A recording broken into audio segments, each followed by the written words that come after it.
Bonjour à tous et à tous, c'est Jojo Mécanique. Il est 8h15 du matin. On est mercredi 5 août 2020.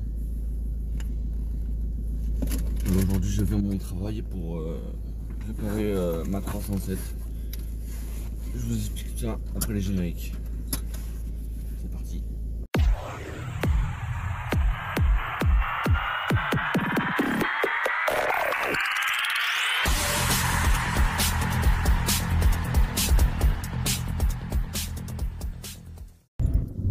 Bon, alors voilà, je vais vous expliquer.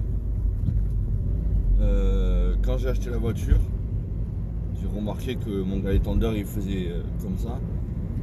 Donc je me suis posé la question. Et en fait, c'est mon alternateur qui était pas bon.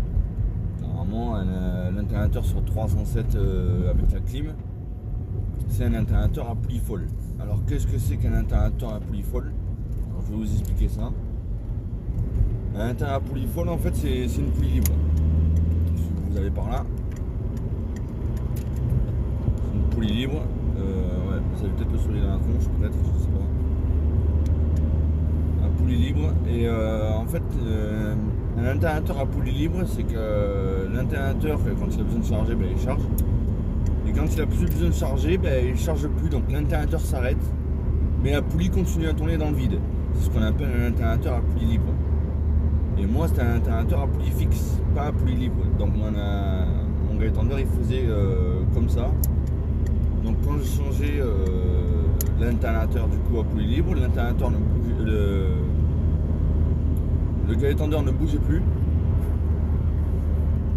Le galet tendeur ne bougeait plus, mais du coup après il était fatigué, donc j'ai changé le galet tendeur, la courroie, et j'ai remarqué aussi que la poulie dumper était voilée, donc j'ai changé la poulie dumper au passage.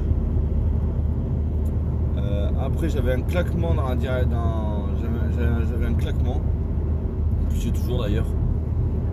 Donc je croyais que c'était les rotules de barre stabilisatrice, des biellettes. Je croyais que c'était les biellettes de barre stabilisatrice parce que c'est leur maladie sur 307. Et non, pas du tout. C'est pas ça. Et c'est à ce moment-là que j'ai remarqué que j'avais du jeu dans la direction. Donc côté gauche, j'ai la rotule axiale qui est morte. Donc là aujourd'hui je vais au travail. Normalement c'est mon jour de repos, mais je vais au travail pour changer les 4 pneus. Je change les 4 pneus. Parce que les 4 ils sont. Il y en a une qui est bonne, qui est très bonne, mais les 3 autres sont limite. Et l'autre elle est dans le coffre, donc je sais pas. Il a dû avoir une roue de secours. Mais bon, je vais la remettre en roue de secours, c'est pas grave. Et je vais changer rotule de direction et rotule axiale des deux côtés. Je repars sur du neuf des deux côtés, comme ça moi je me fais pas chier. Je change pas un côté, parce que si je change un côté, je suis pas à l'abri que l'autre côté fasse des siennes. Voilà. Désolé pour le soleil. Voilà, je ne suis pas à l'abri que l'autre côté fasse des siennes au passage, donc voilà. J'ai changé ma pompe Lafarge, mais au niveau de la phare ça ne fonctionne toujours pas. Donc je vais voir au niveau des relais et des fusibles à mon boulot, vu qu'on a des lampes témoins pour les fusibles, et on a une machine, on a un truc aussi spécial pour les relais. Donc je vais voir. Donc vous allez avoir des photos, peut-être quelques vidéos courtes de mon passage au boulot quand je vais faire tout ça. Voilà, mais je vais pas demander à mes collègues de me filmer, hein. Mes collègues ils ont autre chose à foutre. Je pense qu'ils ont les voitures des clients à s'occuper d'abord. Donc voilà. Qu'est-ce qu'il me laisse passer lui? Ouais. Donc voilà, donc vous aurez quelques vidéos courtes et quelques photos de quand je change les 4 pneus. Ah, excusez-moi. C'est la fatigue. C'est normal le matin. On est toujours encore un peu fatigué, on aimerait bien rester au lit des fois. Donc voilà, quand je changeais les pneus et quand je changeais les rotules et les rotules axiales, ben vous aurez quelques petites vidéos, quelques photos et quelques vidéos courtes. Voilà. Sur ce, je vous dis à tout à l'heure. Parce que voilà, Je vais au travail là. Ah non, j'avais oublié de vous dire aussi que j'avais fait une vidange sur la voiture. J'ai fait vidange moteur, vidange boîte, filtre à air, filtre à gasoil, filtre à carburant et filtre habitacle. Voilà, j'ai fait ça. Et avant que je parte en vacances, je lui avais fait une recharge de clim. Alors faites très attention avec ça, je vais vous dire pourquoi. Je vais complètement oublier d'ailleurs. J'ai été... Oh là là, c'est pas possible ça.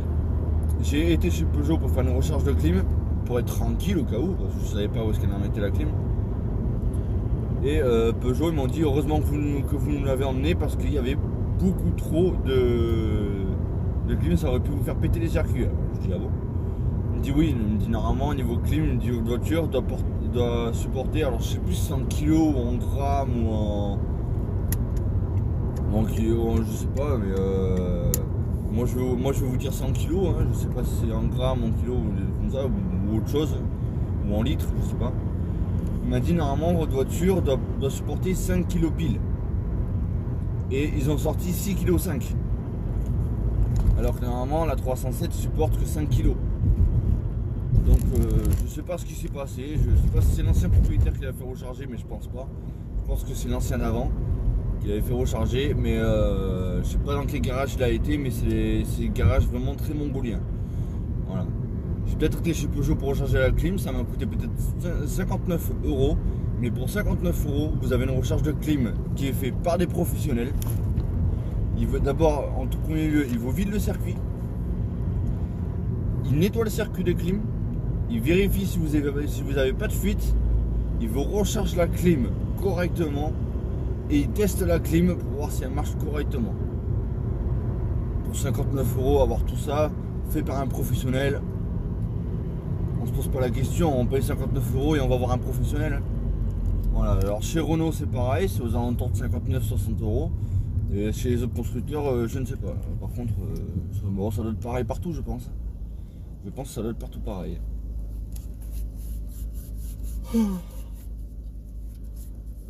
Donc voilà, on va aller faire ça. Là je fauge, je m'en fous. Et puis on va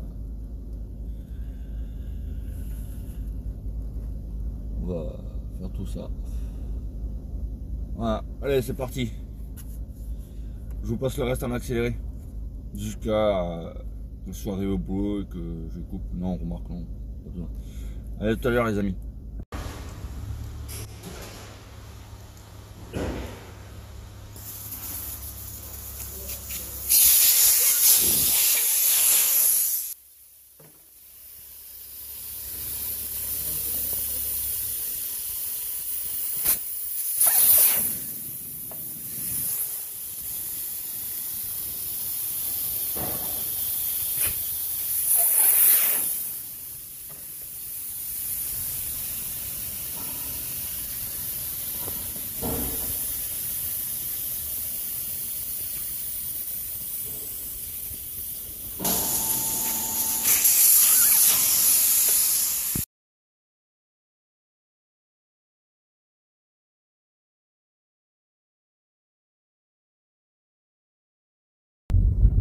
Et voilà les amis, j'ai fini. Je suis arrivé au travail, on m'arrête 2 minutes. Je suis arrivé, il était 8h30 et je repars, il est 11h14, donc je vous laisse faire le calcul pour savoir combien de temps j'en ai mis pour changer les pneus et les rotules de direction et rotules axiales. Sauf que manque de peau pour moi, j'ai toujours le claquement dans le train avant, donc je ne sais pas ce que c'est. Donc je changerai les pièces jusqu'à que le bruit disparaisse. Voilà, la prochaine fois je ferai les triangles, après je ferai les amortisseurs et après, ben, je sais pas, hein, peut-être les cylindres du train avant, hein, je sais pas. S'il faut tout changer, ben, je changerai tout, hein, s'il faut. En tout cas, j'ai ce putain de claquement qui me lâche pas, qui est toujours là. Je pensais que c'était la direction parce que il y avait du jeu dans la direction et la dernière fois je pensais que c'était les billettes de pare-stabilisatrice parce qu'ils avaient du jeu aussi et non, c'est même pas eux. Et j'ai toujours ce bruit infernal, ça claque et c'est chiant, c'est très chiant. Donc je ne sais pas encore d'où ça vient, donc je vais fouiller plus profond pour savoir d'où ça vient, ce claquement à la con là. Parce que là franchement je ne vois pas du tout d'où ça pourrait venir. Les suspensions ils sont très bien, ils n'ont pas de jeu.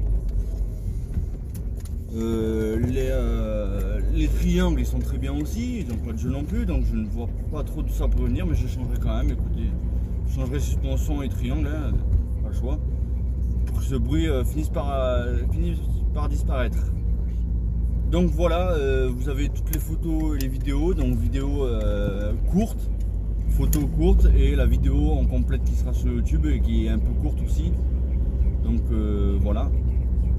Donc au total, avec tout ce que j'ai changé, je m'en tire pour pas loin de 500 € maintenant, hein, avec tout ce que j'ai fait dessus. Mais j'ai toujours ce craquement infernal. Mais ce qui est bizarre, c'est que quand je l'ai acheté, il n'y avait pas ce bruit là. Et le bruit il est venu après que je l'ai acheté.